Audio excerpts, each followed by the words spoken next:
How do you cut perfect lime wedges? Hi, I'm Mark Bjerke and welcome to Tabula, where you can find simple lessons for the home cook. I'm going to show you how to make even better lime wedges than the ones that you've seen in professional food ads. Let's go. Okay, no surprises as to my first step. I'm going to take the top and the bottom off of the lime.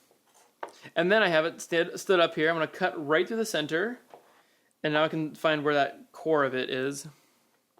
Do the same thing over here. And the one step that I'm going to do that you've probably never done is to cut out that little bit of the core there. And what you're left with is the most beautiful, perfect looking lime.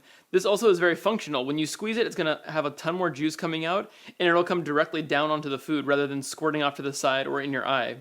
So today's simple tip is to cut out the center part of the lime wedge.